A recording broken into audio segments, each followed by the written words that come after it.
Ndiko hapo vizuri, kunywa na uangalifu. Imeambiwa kama una influence pombe fulani, post saa 8, post jioni, post hivi na hivi, like there is a directive for that. If we can come up with one now for gaming, it could be better rather than, you know, scrapping everything off. Because so to us, this is not about regulating and helping the youth. If it was about the thinking about the youth and the betting prevalence, I think we would have not targeted as a segment only. Sisi kama majezi imetu affect design. Kuna watu waliacha wizi nini, mnaingia kwa content creation na through content creation tuna earn through kwa advertise vitu, si ndio?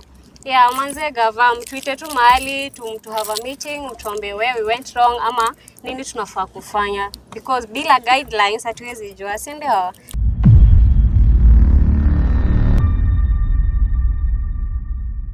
That was issued the other day. According to us, the directive is not only unfair but lacks logic. The directive by the betting, the BCLB the other day,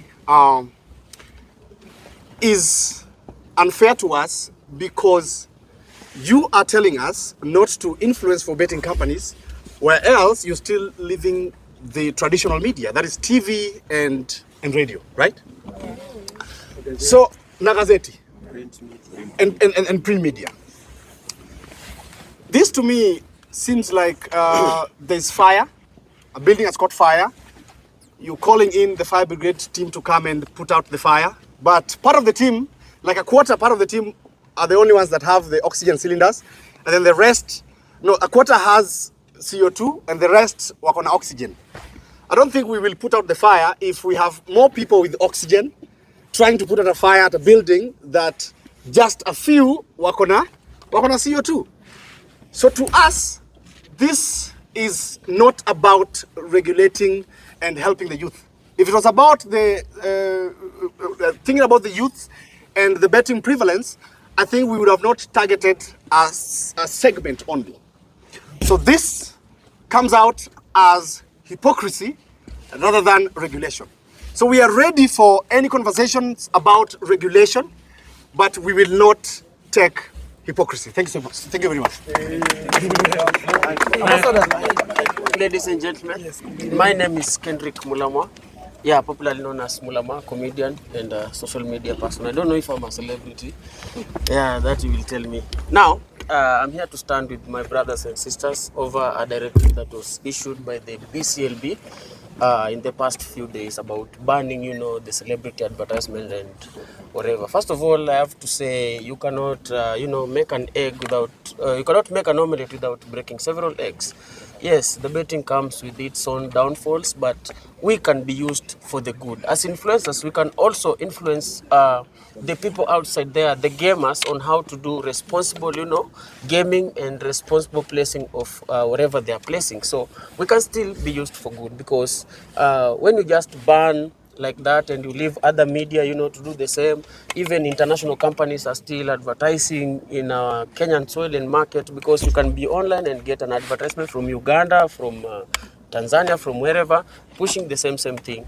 So I would like the government to at least check on that, because we were making an income from that, and also so many other people depend on us, not only family but the people who we work with, because we have had to dismiss them. We have camera people, we have locations managers, we have editors. Like a single person you see here has a team of about 15 behind them. So right now when you just cut that down, it means all those 15, they are going home together with the artist. So I believe there is a way we can work it out, and also an inquiry is to actually tell us what celebrity means, who is a celeb and who is not, because there will be a boda guy somewhere wearing a reflector for a certain company. Is it okay for him to wear it?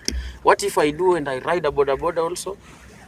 Yeah, that's also something that we should get a directive from. So I think every rose has a thorn, but there is a way we can, you know, we can come to an agreement on how it can be done moving forward. Kwa sababu sigara bado iko Kenya, si ndio?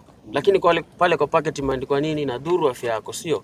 Tuna pombe bado tuna influence, we have several companies we are working for them, but imeandikwa hapo vizuri, kunywa na uangalifu. Imeambiwa kama una influence pombe fulani, post saa 8, post jioni, post hivi na hivi, like there is a directive for that. If we can come up with one now for gaming, it could be better rather than, you know, scrapping everything off, because these companies, they have stood with us for the longest.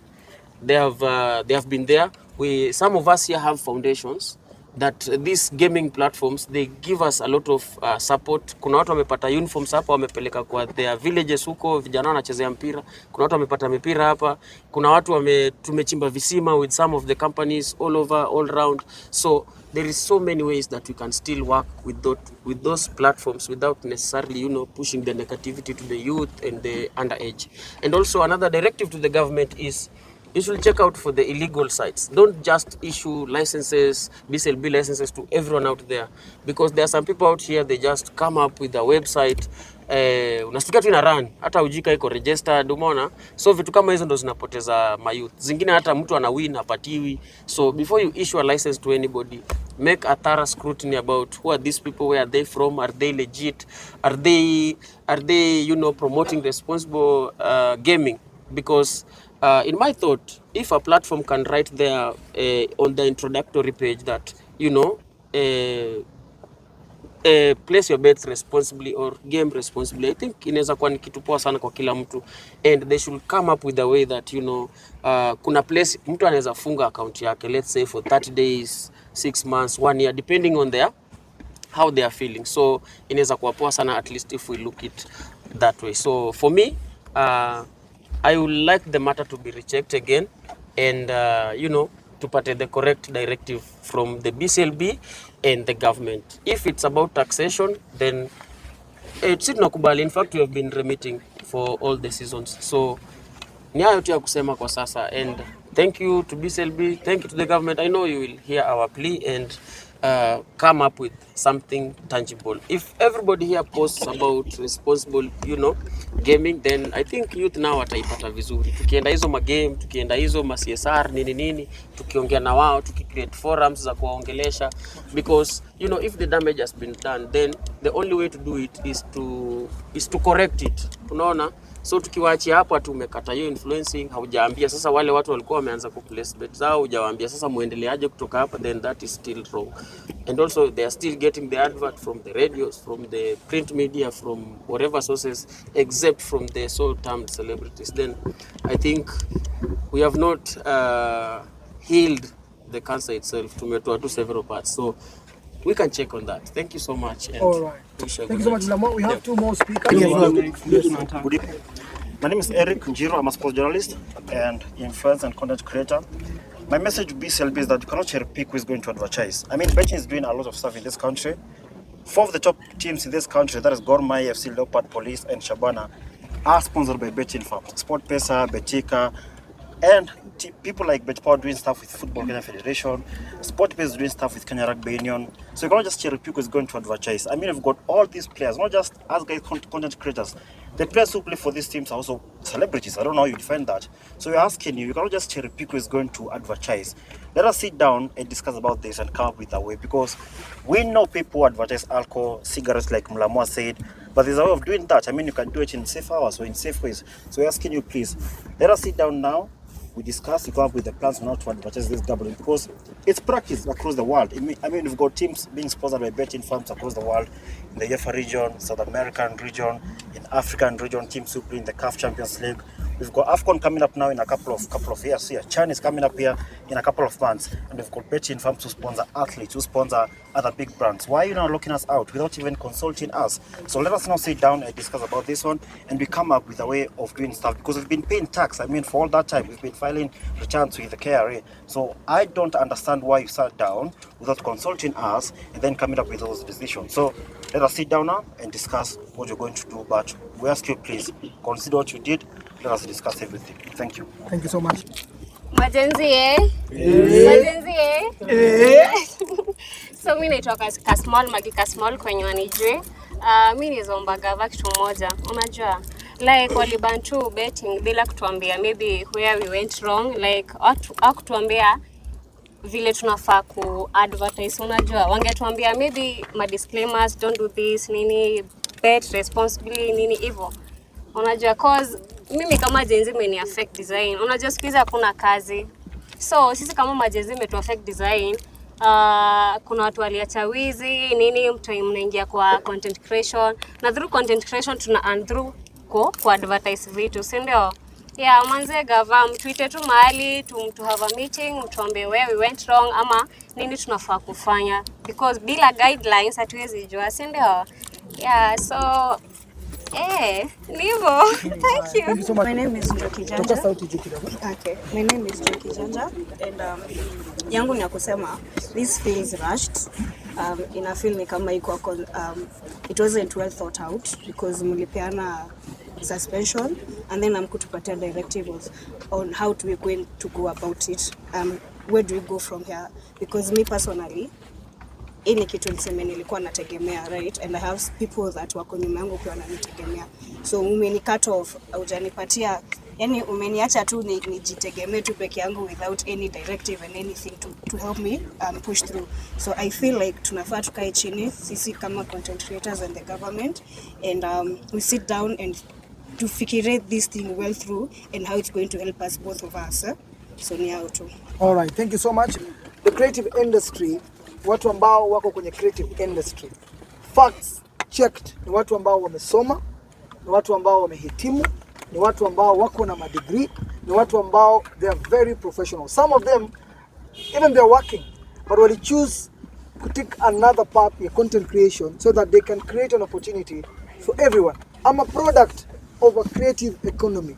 Mimi nilikuwa nafanya kazi ya kupatiana flyers Nairobi, lakini content creation ikakuja, nikafundishwa kushika kamera, nikafundishwa kucreate, kuandika script, nimekuja mpaka saa hii najua kupresent, nimetrainiwa na facility ya government. I went through a media council training. I'm a media practitioner. So wewe niambie, kama singekuwa na hiyo diploma yangu, certificate yangu, ningekuwa nafanya nini? So it's a call to everyone. Think about this. If you're fighting our youth, if you're fighting our creative economy, we are fighting our own people. I request, please, let's have a sit down. Let's reason. We are very smart. We're all grown-ups. It's a matter of all. If you're fighting this generation, you're fighting the future. Austin. Yes. Kianza na maswali, utakuwa hapo kwanza kujibu maswali. Wanasema ulie kidogo. Watuite for kidogo mami unaweza songa hapo. Wanafaa watuite for tuone how we can be able to regulate how we are going to advertise, not terminate, because ukiangalia betting pia si ati wameifungia kabisa, they are allowing it to go on TV, which TV mtu yeye anaweza fungua TV nao. Unaona Instagram zetu, most of, like for me, my Instagram wezi access kama uko under 18, so unaona already nisha regulate hiyo nini. So wakiweza weza waweze kuangalia tu, they should not terminate, they should just regulate, because this is feeding a lot of people. A lot of people are depending on whatever we get, and I don't think kuna mse tuna forcingi tunamwekea gana bet, si ndio? Ni mtu anaamwanga achukue nini yake, na hata sasa pia tukiacha ku advertise si ati wataacha kubet. Unaona, so tunafaa tuitane kama mkutano tujue what are we going to do, because terminating is not the way forward. Because sasa wenye tulikuwa already tushaanza kupata riziki, tutaenda wapi? Kuna wezi walikuwa wakareform, wakakuwa content creators. Kuna machokora. Kuna watu wengi wenye wamereform. Kuna watu walikuwa addicts wa drugs, wakareform, wakapata kumbe naweza kuwa na shoot content, wase wanaona na anapata kitu mkutano. Why are we taking this route? I just want to ask the government, why are we taking this route? We should, I think wanafaa kuangalia how many families are going to lose their jobs and how many families depend on this. Unaweza kuwa unaniona hapa, lakini wakinilipa kuna watu wengine pia naenda nalipa. Unaona? So your industry ni bigi sana, ini affect mi peke yangu. Tumetoka hapo tunalia vibaya sana na watu wangu, tunajiuliza what's the way forward now. And looking at the statement that you just read right now, umesema you've given the government 48 hours maybe to react on that. What if they won't react on it? Kama hawata respond, what are you going to do? What's the way forward? I think we'll be putting the cart before the horse. It will be important that we give them the 48 hours. Let's get to hear what they have to say, because this is we are coming politely at the moment. Yeah, we are being very objective, we are being pragmatic about this, and we are hoping that this government is going to listen to everyone. But until those 48 hours end, we'll be putting the cart before the horse. Yeah. Okay. A question here. My name is Hansen Omido. I'm an advocate. I'll proceed to read the press statement by the content creators, who I'll read on behalf. And I'll proceed by saying, we, the Kenyan influencer and content creator community, are indeed concerned with the recent directive from the Betting Control and Licensing Board, popularly known as BCLB. So the ban that on the influencers from participating in betting adverts is not welcomed. We understand that there is need to protect the public, especially the underage. A blanket ban cannot be the solution. It is a blow to the creative economy and to the thousands of young people whose livelihoods depend on producing digital content. That move not only limits the creative space, but it leaves many people jobless and further questions the work of the digital media and fighting against the legitimacy of content creation as a profession. Let's be honest, social media has conquered advertising. Influencers are now the frontline modern marketing. And our interaction needs to be responsibly managed and not completely abolished. We respectfully ask BCLB to suspend the ban, sit down with us within 48 hours. We are more than willing to send representatives for a positive sit down and negotiate towards the model that ensures responsible advertising via age restriction content regulations. All we request is to be part of the dialogue. We practice cooperation, not isolation. As Proverbs 15:22 says, plans fail for lack of counsel, but with many advisors, they succeed. Let's succeed together for the good of the industry, the economy, and the country. We look forward to hearing from you. Thank you. Thank you so much. Good evening, everyone. So my name is Mayoyo. That is my stage name. And it is quite unfortunate that this ban occurred. And it has really affected us as content creators, putting into consideration the fact that we have a lot of people depending on us. Sisi kama content creators, tuko na watu wengi sana ambao wanatutegemea. Na tulikuwa tunaomba the government, serikali, tafadhali tusikize. Tafadhali tusikize. Hapa kati yetu ni vile hatuwezi sema tumeumia sana. Na very soon hii Nairobi hatuoni tukikaa. Unarudi ushago. Kwa sababu many of us depend on these marketing gigs. Do at least tulipe rent, tusaidie wazazi wetu. Personally, I run a foundation. Sijui watoto wanalipia school fees, itakuwaje? We are really stressed. So we want the government, we plead with the government to listen to our cry. Tafadhali. Thank you so much. Good evening, everyone. We are here as betting influencers from different betting companies, and we are here to address the nation over our directive